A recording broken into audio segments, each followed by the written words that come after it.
اسلام السلام علیکم ورحمۃ اللہ تعالی وبرکاتہ۔ الحمد للہ رب العالمین والعاقبۃ للمتقین والصلاة والسلام علی سید الانبیاء والمرسلین الذی من قال كنت نبیا وآدم بین الماء والطین وعلى آلہ الطیبین الطاہرین واصحابہ المرضیین ومن تبعهم بإحسان إلى يوم الدين أما بعد فأعوذ بالله من الشيطان الرجيم بسم الله الرحمن الرحيم ففروا إلى الله صدق الله مولانا العظيم وصدق رسوله النبي الأمين الكريم ونحن على ذلك لمن الشاهدين والشاكرين والحمد لله رب العالمين۔ غوث اعظم بمن بے سر و ساما مدد قبلہ دی مدد کعبہ امام مدد امداد کن از بند غم آزاد کن در دین و دنیا شاد کن یا غوث اعظم دستگیر المدد شیئا للہ المدد شیئا للہ المدد شیئا للہ۔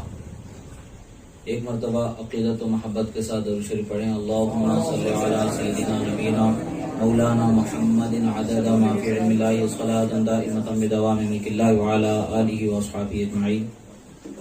ایک مرتبہ اور نبی اور آل نبی پر درود شریف پڑھیں۔ اللہم صلی علی سیدنا نبینا مولانا محمد عدد ما فی علم اللہ صلاۃ دائمۃ بدوام ملک اللہ وعلی آلہ واصحابہ اجمعین۔ اللہ رب العزت کا بے پناہ شکر احسان کہ اللہ رب العزت نے ہمیں اس کے حبیب صلی اللہ تعالی علیہ وسلم کی اور اس کے ذکر کی محفل کو سجانے کا موقع عطا فرمایا۔ نعت پڑھنا، نعت کو سننا، نعت کو سنانا، ذکر خدا کرنا اور اس ذکر کو سنانا، یہ ساری وہ خیر کی برکتیں ہیں جو ہمیں اللہ تبارک و تعالی میسر فرمایا ہے، عطا فرمایا ہے۔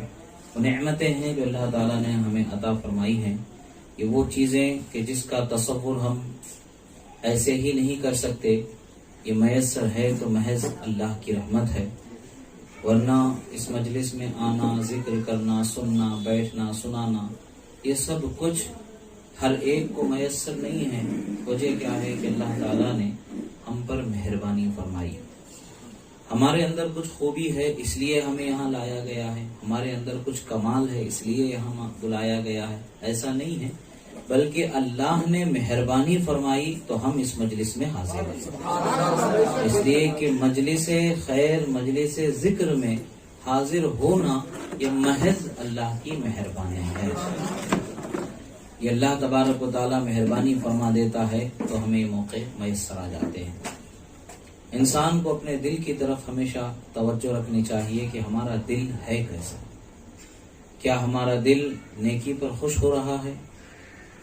خوشی سے صرف ہم یہ سمجھیں کہ بھئی ہم نے خوشی حاصل کر لی ہے، مسرور ہو گئے، ہم نے نیکی کر لی ہے، ہم مطمئن ہو گئے ہیں، یا پھر ہم اس نیکی کے حصول پر، اس کی ملنے کی خوشی میں شکر گزار بندے بن رہے ہیں۔ یہ چیزیں ہمیں سوچنی چاہیے کہ ہمیں محض خوشی کا نام یہ نہیں کہ ہم خوش ہو گئے، حقیقت تو یہ ہے کہ نعمت ملنے پر اس کا شکر ادا کرنا چاہیے۔ حضرت جنید بغدادی رضی اللہ تعالیٰ عنہ کا فرمان کہ بندے کے دعا قبول نہ ہونے کے اسباب میں ایک اہم سبب کیا ہے؟ خدا جو نعمتیں عطا فرماتا ہے اس پر ہم شکر گزار نہیں ہوتے۔ اگر ہم شکر گزار ہو جائیں تو اللہ کا فرمان قرآن مجید بھی ہمیں بتاتا ہے اگر تم شکر بجا لاؤ گے تو تمہارے لیے اور زیادتی عطا فرماؤں گا اور نعمتوں کو میں زیادہ کروں گا، اور اگر ناشکری کرو گے تو محرومی ہے۔ آج ہمارے پاس اللہ تبارک و تعالیٰ نے بہت کچھ رکھا ہے، عقل، ہوش، سمجھ، سب کچھ ہمیں میسر۔ یہ سب کچھ ہونے کے بعد بھی ہم شکر گزار نہیں ہیں، اور ہم ان کو دیکھتے ہیں جو بظاہر ہم سے بہتر زندگی گزارنے والے ہیں، بظاہر ہم سے اچھی آرام کی زندگی گزارنے والے ہمارے تصور میں ہوتے ہیں۔ ہم ان کو دیکھ کر کے افسوس کرتے ہیں، ارے کاش یہ سہولتیں، آرام کی یہ سہولتیں، چین و سکون کی جو زندگی گزارنے کی انہیں میسر ہیں، کاش ہمیں بھی میسر ہوتے۔ اور ہم افسوس کرتے ہوئے ناشکری کی طرف بڑھنے لگتے ہیں، انہیں مل گیا ہے ہمیں نہیں ملا ہے، انہوں نے ایسا کون سا کام کر دیا یا ہم نے ایسا کون سا گناہ کر دیا جو ہمیں نہیں ملا ہے، معاذ اللہ۔ یہ وہ شیطانی وسوسے ہیں جو انسان کے دل میں شیطان بندے کے اللہ تبارک و تعالیٰ کے جو تعلق ہے شکر گزاری، اس سے بندے کو دور کر دینا چاہتا ہے، شکر گزاری سے بندے کو دور کر دینا چاہتا ہے۔ اگر ہم دیکھیں کہ ہمیں اللہ نے کسی نیکی کی توفیق دی ہے، تو اگر کسی کو نیکی کی توفیق میسر نہیں ہوئی ہے معاذ اللہ، تو ہمیں اس پر حقارت کرنے کا حق نہیں ہے، ہمیں اس پر اعتراض کرنے کا حق نہیں۔ حضرت عمر بن عبدالعزیز خلیفہ راشد رضی اللہ تعالی عنہ ارشاد فرماتے ہیں کہ ہم نے ہمارے بزرگوں کو ان کے مرتبے کس طریقے سے، ان کی عبادتوں کی برکتوں کو ہم نے کیسے پہچانا۔ وہ فرماتے ہیں کہ ہمارے بزرگ جو نماز، روزہ، عبادت گزاری، تہجد، یہ ساری چیزوں کی پابندی کرتے تھے، تو ان کی عبادتوں کی برکتوں کو ہم نہیں پہچانتے تھے جب تک کہ ان کی زبان سے دوسرے لوگوں کو تکلیف نہ پہنچی۔ یعنی تکلیف پہنچ گئی تو سمجھیں کہ وہ عبادتیں ان کے لیے کارآمد نہیں ہیں۔ تکلیف نہ پہنچنا، تکلیف نہ دینا، دوسروں کی تحقیر نہ کرنا، یہ عبادتیں انہیں کارآمد بنانے اور اس کی برکتوں سے انہیں مالا مال کرنے کی دلیل ہے۔ آج ہم بھی عبادتوں کی طرف حسب طاقت ہم توجہ کرتے ہیں، عبادت کی طرف بڑھتے ہیں، عبادت کرتے ہیں، مگر حال ہمارا کیا ہے؟ ان عبادتوں کے کرنے کے باوجود ہماری زبان کڑوی کی کڑوی رہتی ہے، اور ہمارے حال و احوال ایسے ہوتے ہیں، ایسا غرور، ایسا گھمنڈ ہمارے اندر ہوتا ہے۔ اگر کسی غفلت سے بھی اگر کوئی کم تر درجے کا یا ہمارے گھر سے چھوٹے گھر کا انسان ہے، یا ہمارے گاڑی سے چھوٹی گاڑی رکھنے والا انسان ہے، یا ہمارے سامنے اس کے بزنس کے اعتبار سے کوئی حیثیت نہیں ہے، تو ہمارے سامنے اس کو بولنے کی ہم جسارت ہی نہیں سمجھتے۔ وہ ہمارے سامنے کچھ بولے، اپنے کچھ خیال، اپنے رائے کو پیش کرے، ہم اس لائق ہی اسے نہیں سمجھتے کہ وہ ہمارے سامنے کچھ کہے۔ ہم تو اسے بالکل ایک حقیر سا انسان، حقیر سا بندہ سمجھتے ہیں۔ مگر یاد رکھیں، بندہ معاشی جو فاصلے ہیں، رہن سہن، قیام تعام، ان فاصلوں سے جو ایک دوسرے کے رہن سہن میں اللہ تعالیٰ نے اپنی مرضی سے جو فرق عطا فرمایا ہے، اس فرق سے بندے کے درمیان فرق نہیں ہوتا ہے حقیقت میں، بلکہ بندے کے عمل سے اور اس کے کردار سے فرق ہوتا ہے۔ جس کے عمل اعلیٰ ہوں گے، وہ اگرچہ چٹائی پر سونے والا ہے، جھوپڑی میں بارش میں پانی بجرتے ہوئے جھوپڑی میں رہنے والا ہے، ٹپکتے ہوئے پانی کے گھر میں اگرچہ وہ رہنے والا ہے، مگر اللہ کے نزدیک وہ تقوی والا بندہ ہے، تو عزت والا بندہ ہے، شان والا بندہ ہے۔ ہم نرم و گداز بستر پر سو کر کے بھی عزت والے نہیں ہوتے۔ نرم اور نازک بستر کا مل جانا اور ہمیں آرام کے لیے ایسی پنکھا گاڑی کا مل جانا، اللہ کی بارگاہ میں ہمیں اللہ نے عزت عطا فرمائی ہے، شان عطا فرمائی ہے، اس کی دلیل نہیں ہے، بلکہ ہم نے اگر اپنے اخلاق کو بگاڑ لیا تو سب کچھ ہو کر کے بھی ہم خالی دامن ہی رہیں گے۔ اگر دولت ہے تو حضرت عثمان غنی جیسی ہونی چاہیے، اگر دولت ہے تو حضرت ابوبکر صدیق جیسی ہونی چاہیے، اگر زبان ہے تو حضرت فاروق اعظم جیسی ہونی چاہیے، اگر طاقت ہے تو حضرت مولا کائنات جیسی ہونی چاہیے، سخاوت ہے تو حضرت مولا کائنات جیسی ہونی چاہیے۔ اہل بیت و صحابہ کی زندگی، ان کی پوری زندگی دیکھیں، دین پر انہوں نے اپنے جان، مال، عزت، آبرو سب چیز کو لٹا دیا۔ ان کے رہن سہن کے اعتبار سے، ان کے اٹھنے بیٹھنے کے اعتبار سے، یا مال کے کم ہونے زیادہ ہونے کے اعتبار سے عزت نہیں ہوتی تھی، بلکہ وہ ایمان کے اعلیٰ مقام، اعلیٰ ترین جو رتبہ ہے صحابیت، انہیں اللہ تعالیٰ نے عطا فرمایا، اور اس کے ساتھ انہوں نے آپس میں ایک دوسرے کی عزت کی، تو اخلاق و کردار کی بنیاد پر عزت ہوئی۔ اور آج ہمارے لیے بھی یہی ہے کہ اخلاق و کردار کی بنیاد پر ایک دوسرے کی عزت کرنی چاہیے۔ مال پر عزت نہیں ہونی چاہیے۔ اگر کوئی سنی صحیح العقیدہ ہے تو اس سے محبت ہونی چاہیے، اس سے دلی محبت ہونی چاہیے، تحقیر اس کی نہیں ہونی چاہیے۔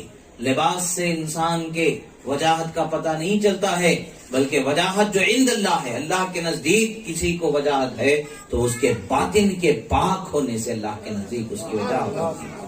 باطن کو پاک کیسے کیا جاتا ہے؟ بزرگوں نے فرمایا، دلا نزدے کسے بے نشیں کے او از دل خبردارت، اے دل کسی ایسے کی صحبت میں بیٹھو کہ جسے تمہارے دل کی خبر ہو جائے، تمہاری خبر ہو جائے۔ ہم کہتے ہیں کہ دل کی بیماری آ جائے تو جو ڈاکٹر ہارٹ کا اسپیشلسٹ ہے اس کے پاس جا کر کے علاج کراؤ، کہا جاتا ہے کہ نہیں کہا جاتا؟ اگر کوئی دل کے عارضے کا شکار ہے تو دوست احباب کیا کہتے ہیں؟ میاں کسی اچھے ڈاکٹر سے علاج کراؤ، جو دل کا اچھا اسپیشلسٹ ڈاکٹر اس کے پاس چلے جاؤ۔ کیوں سب لوگ کہتے ہیں؟ اس لیے کہ ظاہر میں تو درد تم محسوس کر رہے ہو، زبان سے بول رہے ہم دیکھ رہے ہیں، مگر اس درد کی کیفیت اور اس کی خاصیت، اس کے نفع و نقصان کو پہچاننے کی طاقت جو ایک ماہر سرجن، ایک ڈاکٹر ہوتا ہے دل کا، وہی اس کا اندازہ لگا سکتا ہے۔ ہم اندازہ نہیں لگا سکتے، اس لیے اس کے پاس چلے جاؤ۔ جب ہم اندازہ ہی نہیں لگا سکتے تو اس کا علاج ہی نہیں کر سکتے ہیں۔ دل کی کچھ بیماریاں وہ ہوتی ہیں جان لے لیتی ہیں، مگر دل کی کچھ بیماریاں وہ ہوتی ہیں جو ہمیں خدا کی رحمت سے دور کر دیتی ہیں۔ دل کی کچھ بیماریاں وہ ہوتی ہیں جو گمراہی کے اندھیرے میں ڈھکل دیتی ہیں۔ معاذ اللہ دل کی کچھ بیماریاں ایسی ہوتی ہیں جو کفر کی دلدل میں پھنسا دیتی ہیں۔ یہ ساری بیماریوں سے کیسے انسان بچے؟ اسی لیے کہتے ہیں کسی ایسے کی صحبت میں بیٹھو جسے دل کی بیماری بھی پتا ہو اور اس کا علاج بھی پتا ہو۔ اسی لیے اللہ تعالیٰ نے فرمایا یا ایھا الذین آمنوا اتقوا اللہ وکونوا مع الصادقین، اے ایمان والو اللہ سے ڈرو اور اللہ کے سچے بندوں کے ساتھ ہو جاؤ۔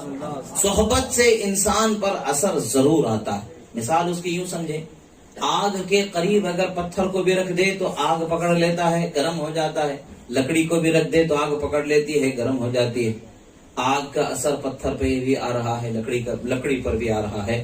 تو آج ہمیں دیکھنا ہے کہ پتھر اور لکڑی آگ کا اثر لینے کے بعد بھی کب تک اس اثر کے زیر اثر رہتے ہیں۔ پتھر کو کچھ دیر دور کر دو آگ سے تو کچھ دیر گرم ضرور رہتا ہے، مگر بعد میں ٹھنڈا ہو جاتا ہے۔ لکڑی ایسی ہے کہ وہ آگ سے دور بھی کر دو تو وہ جلتی ہی رہتی ہے، جل کر کے جب تک کہ خاک نہیں بن جاتی۔ یہی فرق ہے اللہ کے نیک بندوں میں اور عام بندوں میں۔ عام بندے بھی اللہ سے ضرور ڈرتے ہیں، مگر ان کا ڈر وقتی ہوتا ہے، کچھ دیر کے بعد ان کا ڈر چلے جاتا ہے، وہ ڈر کا اثر ختم ہو جاتا ہے۔ مگر جو اللہ والے ہوتے ہیں وہ اس ڈر کے تجلی سے جلتے ہی رہتے ہیں، ڈرتے ہی رہتے ہیں، یہاں تک کہ خود کو فنا کر کے اللہ کے تجلیات کی رحمت کو وہ پا لیتے ہیں، فنا فی اللہ کے مرتبے پر پہنچ جاتے ہیں۔ ہم ان کا قرب اختیار کریں، ان کے قریبی اگر ہم اپنے آپ کو بناتے چلے جائیں تو یقیناً وہ اثر ضرور ہم پر ہوتا رہے گا۔ مگر ہمیں سوچنا چاہیے کہ ہمیں پتھر کی زندگی جینا ہے کہ کچھ دیر اثر لے کر کے کچھ دیر کے بعد اثر ختم کر دیتی ہے، یا وہ زندگی لینا ہے جو اثر ہمارے دل پر برقرار رکھنے والا اثر۔ وہ زندگی ہماری کیسی ہونی چاہیے؟ حضرت ابو اسحاق شیرازی شافعی علیہ رحمت و رضوان کا ایک واقعہ ذہن میں آ رہا ہے۔ آپ اپنے بیٹے کی کیسی تربیت کرتے تھے اور آپ اپنے فرزند کی تربیت کیسی آپ نے فرمایا۔ اور آج ہم لوگ بھی اپنے بچوں کی تربیت کرتے ہیں، ضرور ہم بھی تربیت کرتے ہیں۔ اونچی اسکول میں بچہ پوچھتا ہے ابا ہم کو اتنی بڑی اسکول میں کیوں ڈال رہے ہیں؟ ہم اس کو کیا جواب دیتے ہیں ہم خوب بہتر جانتے ہیں۔ بچہ پوچھتا ہے ابا وہ تو بازو پڑوس کے گھر والے تو چھوٹی اسکول میں پڑھ رہے ہیں، ہمیں اتنی اونچی اسکول میں، ہائی فائی اسکول میں ڈالنے کی کیا ضرورت ہے، پڑھانے کی کیا ضرورت ہے؟ بچہ پوچھ رہا ہوتا ہے۔ ہم اس میں سفر کیوں کر رہے ہیں، وہ لوگ اس میں سفر کیوں کر رہے ہیں، ہم بس میں کیوں جا رہے ہیں، کار میں کیوں جا رہے ہیں، وہ لوگ آٹو میں کیوں جا رہے ہیں؟ سوال ہوتے چھوٹے چھوٹے بچوں کے ذہنوں کے، چھوٹے چھوٹے سوالات۔ ہر ماں باپ اپنے بچوں کے چھوٹے چھوٹے سوالات کا ضرور جواب دیتے ہوں گے۔ اور بچے اگر کسی کو دیکھ لیتے ہیں کسی کام کا اس کو عمل نہ کرتا ہوا، اگر اس طرف بچے اعتراض کے طور پر بھی کہتے ہیں تو ہم اپنے بچوں کو کیا کہتے ہیں وہ ہم خوب بہتر جاتے ہیں۔ ہمیں سوچنے کا وقت ہے کہ ہمیں کیسے ان کو سمجھانا ہے۔ حضرت ابو اسحاق شیرازی علیہ رحمۃ رضوان اپنے شہزادے کے ساتھ نماز پڑھ رہے تھے رات میں تہجد کے وقت۔ آپ کسی ایسی جگہ جمع تھے کہ جہاں ان کے علاوہ بھی کثیر لوگ تھے جو سب سو رہے تھے۔ یہ والد اور ان کا شہزادہ دو اللہ کی عبادت میں مشغول ہیں۔ بیٹے چھوٹے ہیں، کم عمر ہیں، بچے چھوٹے بچے، وہ اپنے والد کی طرف جو ہے توجہ کرتے ہوئے کہتے ہیں ابا جان کیا ہی اچھا نہ ہوتا کہ یہ لوگ بھی عبادت میں کھڑے ہو جاتے؟ کیا کوئی اس میں ایسا نہیں کہ کھڑے ہو جائے، رات کی اس وقت کی نیند کو گنوا دے، عبادت نہ کرے؟ افسوس ہوتا ہے کہ سو کر کے وقت کو کیوں گزار رہے ہیں۔ آسان سی بات لگتی ہے ہمارے ذہن کو، اس کو سمجھ میں آتی ہے۔ یہ بیماری دل کی پہلی سیڑھی پر تھی جو دل کے ڈاکٹر نے اپنے بیٹے کی بیماری کو فوراً پہچان لیا۔ حافظ شیرازی نے کہا کہ بیٹا مغرور نہ ہو جاؤ کہ تم جاگ کر کے نماز پڑھ رہے ہو۔ ابو اسحاق شیرازی علیہ رحمہ فرماتے بیٹا مغرور نہ ہو جاؤ کہ تم جاگ کر کے نماز پڑھ رہے ہو، تمہارا دل، ان کا دل، سب کا دل خدا کی قدرت کے آگے بے بس ہے. لمحہ بھی نہیں لگے گا کہ تمہیں ان کی جگہ کر دے، ان کو تمہاری جگہ کر دے، تمہیں سلا دے انہیں جگہ دے، لمحہ بھی نہیں لگے گا. اور تمہیں خدا نے جگہ دیا ہے نماز پڑھنے کے لیے، تو تم میں کچھ خصوصیت ہے یا تم ان کو سوتے ہوئے دیکھ کر کے اپنے میں اور ان میں فرق کر پا رہے ہو؟ یہ فرق کرنے کی طاقت تم میں ہے یا کوئی اور دوسری خوبی ہے؟ اس لیے نہیں اٹھایا اللہ تعالیٰ نے تم کو، بلکہ تم پر مہربانی فرما کر کے اٹھایا. تمہارے لیے رحمت اللہ تعالیٰ نے اپنی مہربانی سے عطا فرمائی ہے. یہ نعمت جو تمہیں ملی ہے اس پر مغرور نہ ہو جاؤ. یہ دل کی پہلی بیماری تھی جو دل کے جو ڈاکٹر ہے، جو طبیب ہیں، وہ پہچان لیتے ہیں. ہم میں سے ہر کوئی اس کو نہیں پہچان سکتا کہ بیماری کیا ہے. ہم تو یہی سمجھیں گے کہ اچھی خواہش ہمارا بچہ کر رہا ہے، اچھا خیال ہمارا بچہ کر رہا ہے، اچھی چیز کی طرف ہمارا بچہ کر رہا ہے، دوسرے مسلمانوں کی خیر خواہی وہ کر رہا ہے، دوسرے مسلمانوں کے لیے بھی بھلائی کا وہ طلبگار بنا ہوا ہے.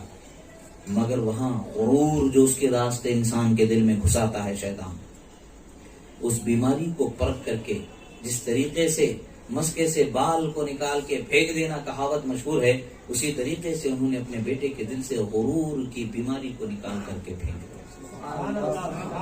یا اسی طریقے سے ہمارے اندر ہمیں پیدا کرنا ہے اخلاق، کہ ہمیں اگر کوئی توفیق ہو گئی ہے نیکی کی، اگر کسی کو توفیق نہیں ہے تو حقارت نہ کریں. اگر آپ کا دل دکھتا ہے تو اللہ کی بارگاہ میں توفیق اپنے لیے، اس کے لیے، دونوں کے لیے مانگیں. اس لیے کہ ہم اللہ کی بارگاہ میں مانگنے کے سوا کچھ کر نہیں سکتے. دینا تو اسی کی شان ہے، اسی کی مرضی ہے. ہو سکتا ہے کہ اللہ تعالیٰ نے جو توفیق ہمیں نیکی کی دی ہے اس سے بڑھ کر کے کوئی اور نیک کام اس نے کر دیا. ہمیں کیا خبر کہ کس کے ظاہر میں باطن میں کیسے گزر رہے. مگر ہاں یہ ہے کہ سنت پر لوگوں کو بلانا یہ ہماری خوبیوں میں سے. سنت کی دعوت دینا یہ الگ بات ہے، نیکی کی دعوت دینا الگ بات ہے. خود کو عمل کرتے ہوئے پا کر، دوسروں کو عمل نہ کرتے ہوئے پا کر کے ان کی حقارت کرنا یا ان پر اعتراض کرنا یہ ہمارے لیے حق نہیں ہے کہ ہم اعتراض کریں. دعوت دینا یہ ہمارا ذمہ ہے، ہمیں بھلائی کی طرف بلانا یہ ہمارا ذمہ ہے. اللہ کے رسول صلی اللہ علیہ وسلم فرماتے ہیں الدال علی الخیر کفاعلی، نیکی کی طرف بلانے والا ایسا ہے جیسا کہ اس نیکی پر عمل کرنے والا ہے. ہمیں اخلاق کو سنوارنا ہے، اپنے کردار کو سنوارنا ہے. ایک وقت وہ تھا کہ مسلمان جس راستے سے گزر جاتا تھا اس کے اخلاق کو، کردار کو دیکھ کر کے لوگ اسلام کے حلقے میں داخل ہوتے چلے جاتے.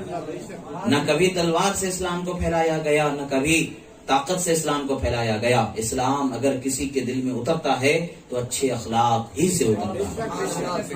آپ کے اخلاق اسلامی تعلیم کی ترجمان بن کر کے ہونے چاہیے.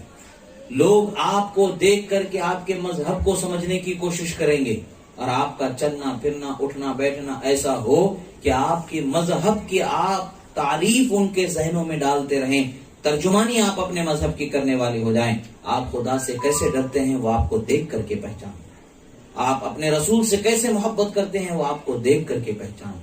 آپ کتنے اچھے اخلاق رکھتے ہیں، کتنے اچھے اخلاق کا مظاہرہ کرتے ہیں، اس مظاہرے کو دیکھ کر کے ہمارے دینی اخلاق کی بہتری و بلندی کو وہ پہچان پائیں. آج ہمیں اپنوں کے لیے بھی اخلاق کا سنوارنا ضروری ہے، غیروں کے لیے بھی اخلاق کا سنوارنا ضروری ہے. ایک دوسرے کی حقارت کرنا، ایک دوسرے پر طعنہ تشنیع کرنا، ایک دوسرے پر سب و شتم گالی گلوچ کرنا، یہ آج ہم نے ہماری ایک خاص پہچان بنا لی. مسلمان مطلب آپس میں جھگڑنے والے، مسلمان مطلب ایک دوسرے کو گالی دینے والے، مسلمان مطلب اگر کہیں کسی نکڑ پر جمع ہو گئے تو الان فلان پورے خاندان کو گننے والے، انگلیوں پر گناتے چلے جانے والے. یہ حال بنتا جا رہا ہے. یہ معاشرے کو جب تک کہ ہم بدلیں گے نہیں، اپنے رہن سہن کے طریقے کو جب تک کہ ہم نہیں بدلیں گے، ہماری زندگی کی کامیابیاں کبھی نہیں آگے کھلیں گے، ہمارے لیے راستے نہیں کھلیں گے. ہمارے واسطے جب بھی وقت ہے وہ وقت ہمارے لیے اللہ تعالیٰ نے دیا ہے زندگی گزارنے کا. آپ غور کریں کہ ہم میں کتنے ایسے تھے ہمارے ساتھ جو کچھ دنوں پہلے تک کے اٹھا بیٹھا کرتے تھے، کھایا پیا کرتے تھے. یہ بلا جو آئی، وبا جو آئی تو کتنوں کو اپنے ساتھ لے گئی بہا کر کے. ہم خوب نہیں جانتے، کچھ نہیں جانتے، خود نہیں جانتے کہ کتنے چلے گئے، کتنے جانے باقی ہیں. ہم بھی جا سکتے تھے، ان میں ہمارا بھی نام ہو سکتا تھا کہ جتنے گزر چکے ہیں ان گزرنے والوں میں ایک نام ہمارا بھی ہو سکتا تھا. اللہ نے ہمیں زندگی دی ہے تو آخر مقصد کیا ہے؟ اللہ نے ہمیں زندگی دی ہے، اس زندگی کو ہمیں حقیقی مقصد تک پہنچانا ہے۔ وہ مقصد کیا ہے؟ اللہ تعالیٰ نے ساری دنیا کو ہمارے لیے پیدا فرمایا، مگر ہمیں کس لیے پیدا فرمایا ہے؟ اس کی عبادت کے لیے اللہ نے پیدا فرمایا ہے، اس کی اطاعت و فرمانبرداری کے لیے اللہ نے ہمیں پیدا فرمایا۔ جب ہم خدا و رسول کی اطاعت و فرمانبرداری کی طرف قدم بڑھانے لگیں گے تو ہمارے گھر میں بھی حالات بدلنے لگیں گے۔ آج ہم سوچتے ہیں عمر جب ڈھلنے لگتی ہے تو بچوں کی زبانی جب تیز جواب سنتے ہیں اور ان کے زبانیں سخت ہونے لگتی ہیں، جواب پر جواب، ترکی پر ترکی، جب ان کی طرف سے ہمارے پاس اخلاق اور کردار کی گراوٹ کا نمونہ اپنی آنکھوں سے ہمیں دیکھنے کا موقع ملتا ہے، اس وقت ہم افسوس کرتے ہیں پتہ نہیں کیوں ہمارا بچہ ایسا ہو رہا ہے، پتہ نہیں کیوں ہمارا بچہ ایسا ہو رہا ہے۔ مگر افسوس کہ بچے کو اس اخلاق تک پہنچنے سے پہلے آپ ہی کے بچہ آپ ہی کے گود میں اخلاق سیکھنے والا تھا۔ جب وہ اس مقام پر پہنچ گیا کہ وہ آپ کو زبان درازی، زبان لڑانے کا مقام کو پہنچ چکا ہے، یعنی وہ بڑا ہو گیا، اس سے پہلے تو بچپن اس نے بولنا آپ کی بولی کو سن کر کے ہی تو سیکھا ہے، آپ کو دیکھ کر کے ہی تو اس نے سیکھا ہے۔ آپ کو سوچنے پر اپنے آپ کو مجبور کرنا چاہیے کہ میرے کون سے اخلاق کو دیکھ کر کے میرا بچہ یہ بد اخلاقی کی طرف گیا، وہ میرے کون سے اخلاق تھے کہ جس سے میری اولاد اس قدر بد اخلاق بن گئی۔ اگر ہم سوچیں گے، غور کریں گے تو ہمیں اپنی سدھار کا موقع مل جائے گا۔ اپنی طرف توجہ کریں اور یہ چیز کو ذہن میں رکھیں، خدا نخواستہ آپ کے بچے آپ کے اچھے اخلاق کو چھوڑ کر کے گندے برے اخلاق کو اگر سیکھ جائیں گے تو بڑھاپے میں وہی آپ کو دیکھنا ہوگا جو آپ نے ان کو سکھایا ہوگا۔ اگر آپ نے انہیں جھوٹ بولنا سکھایا ہے، سوائے جھوٹ کے آپ کو کچھ نہیں ملے گا۔ اگر آپ نے ان کو ایک دوسرے کے ساتھ صلہ رحمی کرنا نہیں سکھایا ہے تو آپ کو وہی ملے گا جو آپ نے اس کو سکھایا ہے۔ صلہ رحمی سکھائیں، مہربانی سکھائیں، غریب پر ہمدردی سکھائیں۔ اگر اللہ نے آپ کو نوازا ہے تو بچوں کو، غریبوں کو بانٹنے کی عادت ڈالیں، صدقہ خیرات کرنے کی عادت ڈالیں، ان کے ہاتھ میں دے کر کے پیسے آگے بڑھائیں تاکہ ان کے دل غریبوں کی طرف مہربان رہیں، رحم کرنے والی صفت ان کے اندر آئے۔ بچوں کو احساس دلائیں کہ دیکھو یہ غریب ہے، یہ ہاتھ کا ہمارے قدموں کے نیچے بچھانے والے ہو جائیں، کلیجوں کو ہمارے قدموں کے نیچے بچھانے کا حوصلہ رکھنے والے ہوں گے۔ ادب، محبت، احترام، اخلاق کا اظہار اور خیال کرنا، یہ ساری خوبیاں ان کے اندر پیدا ہوتی چلی جائیں گی۔ گھریلو معاشرہ، گھریلو حالات، ایک دوسرے کے ساتھ لڑائی جھگڑا، یہ آٹومیٹکلی ختم ہوتا چلا جائے گا اگر ہم اپنے آپ کو بدل لیں گے۔ اگر ہم چاہتے ہیں کہ ہمارا مستقبل بہتر رہے تو ہمیں سب سے پہلے خود ہمیں کو اپنے آپ کو بدلنا ہو۔ ہم اگر چاہتے ہیں کہ ہماری اولاد نافرمان نہ ہو، اگر ہم چاہتے ہیں کہ ہماری اولاد جھوٹی، دھوکے باز، مکار، فریبی نہ ہو، اگر ہم چاہتے ہیں کہ ہماری اخلاق اللہ کے رسول سے محبت، اولاد اللہ کے رسول سے محبت کرنے والی ہو، تو آج ہمیں ضرورت ہے کہ خود میں کمیوں کو چن چن کر کے نکالیں اور ان کمیوں کو دور کر کے خوبیوں کو بڑھائیں تاکہ ان خوبیوں کو دیکھ دیکھ کر کے ہمارے بچے خوبی والے ہو جائیں۔ اب اگر ہم نے ایسی تربیت کر دی تو اولاد کی تربیت کا گویا کہ ہم نے حق ادا کر دیا۔ اب کل سوال ہوگا، اللہ ہم سے سوال فرمائے گا تمہیں اولاد دی گئی تھی، اولاد کی تربیت کا تم نے کیا حق ادا کیا؟ تو ہم بخوبی عرض گزار ہو سکیں گے، پروردگار ہماری طاقتور، ہم نے اپنے آپ کو بھی سدھارا اپنے اولاد کے بہتر اخلاق کے لیے اور ان کے اخلاق کو بھی اپنی طاقتور ہم نے سنوارا۔ یہ آپ ضرور کہہ سکتے، اس لیے کہ سوال ضرور ہوگا۔ اللہ تعالیٰ اللہ کے رسول صلی اللہ علیہ وسلم فرماتے ہیں کلکم راعی وکلکم مسئول عن رعیتہ، تم میں کا ہر شخص ذمہ دار ہے۔ دوسروں کو گائیڈ کرنے والا، لیڈ کرنے والا ہوتا ہے۔ جس طریقے سے آپ کے گھر میں ہیں تو آپ کم سے کم گھر کے چند افراد کو تو آپ گائیڈ کرنے والے ہوتے ہیں۔ شوہر ہے تو بیوی بچوں کو گائیڈ کرنے والے ہوتے ہیں، ماں ہے تو بچوں کو گائیڈ کرنے والے ہوتے ہیں، بڑے ہیں تو چھوٹوں کو، چھوٹے ہیں تو ان سے چھوٹوں کو۔ اس طریقے سے ہر ایک شخص کی کوئی نہ کوئی ذمہ داری ضرور ہے۔ یہ نہیں کہ بڑوں کی ذمہ داری ہے، بچوں کی ذمہ داری نہیں، ہر ایک کی ذمہ داری ہے۔ اور قیامت میں ہر ایک کی ذمہ داری کا برابر سوال کیا جائے گا اور برابر حساب لیا جائے گا۔ ہر ذمہ داری کا برابر ہمیں حساب دینا ہے، جواب دینا ہے۔ تو کل جواب دینے سے بچنے کے لیے، صحیح راستہ تلاش کرنے کے لیے ابھی کچھ زندگی اللہ نے ہمیں عطا فرما دی ہے۔ یہ زندگی میں جو وقت ہمارا زندگی کا گزر چکا ہے گناہوں میں یا بھول چوک میں، تو اس پر توبہ کریں۔ اللہ کے رسول صلی اللہ علیہ وسلم فرماتے ہیں اگر تم اپنے گناہوں کو آسمان کی بلندی تک بھی پہنچا دو اور پھر بھی اللہ سے توبہ کرو تو خدا تمہاری توبہ کو قبول فرما لے گا۔ ہمارے گناہ اگر آسمان کی بلندی کو چھونے بھی والے ہیں، مگر ہم سچے دل سے توبہ کریں گے تو یقیناً رب تعالیٰ معاف فرمانے والا ہے۔ اللہ تعالیٰ کی بارگاہ میں معافی کا دروازہ کھلا ہے، معافی کا دروازہ ضرور کھلا ہے، مغفرت کا دروازہ ضرور کھلا ہے۔ ہمیں خود پر غور کر کے ہمارے اولاد کو ہمیں کیسے ایک بہتر مستقبل میں اور ایک بہتر زندگی میں انہیں ایک اچھے ماحول میں کیسے ڈھالنا ہے، یہ ہمارے ہاتھوں میں اللہ نے رکھا ہے۔ ہم اگر نماز جانے کا خیال کرتے ہوئے اپنے اولاد کو ساتھ لے کر کے مسجد جانے لگیں گے، یقیناً آپ کے بچوں کو سمجھ میں آئے گا کہ مسجد جانا ثواب کا کام ہے۔ اب اگر آپ اپنے بچوں کو گھر میں وضو کر کے نکلتے ہیں اور بتاتے ہیں ابا مسجد میں بھی تو وضو خانہ ہے، گھر سے وضو کر کے کیوں جا رہے، کیا بات ہے؟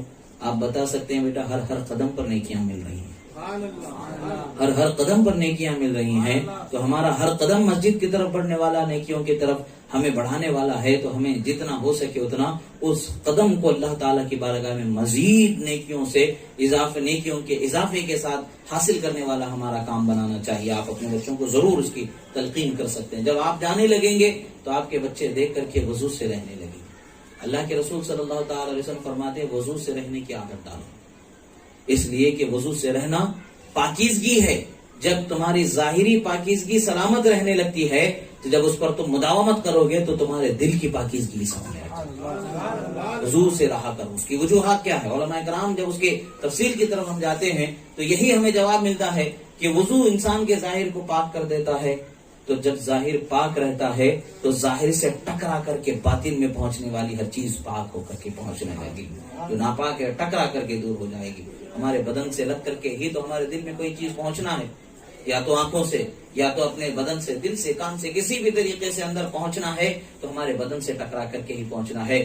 اور ہم اگر اپنے بدن کو پاک رکھنے لگیں گے تو پاکیزگی کا اثر ایسا ہوگا کہ وہ چیز اور صاف ستھری نکھر کے ہمارے ذہن و فکر میں بسنے لگے گی۔ اس کی طرف توجہ کریں۔ باتیں تو بہت ہیں، مگر میں بھی سفر کی وجہ سے اور دوسرے معاملات کی وجہ سے کافی زیادہ تھکا ہوا ہوں۔ تھکن کی وجہ سے گفتگو کرنے میں مجھے بھی دشواری آ رہی ہے۔ ابھی جتنا عرض کیا ہے اللہ تعالیٰ کی بارگاہ میں دعا ہے کہ مالک جو کہنے میں مجھ سے جانتے بوجھتے انجانے میں جو غلطی ہوئی اسے معاف فرمائے، جو حق اور سچ کہا گیا اسے ہمارے سینوں میں محفوظ فرمائے۔ سب سے پہلے مجھے اور حاضرین کو اس پر عمل کرنے کی توفیق عطا فرمائے۔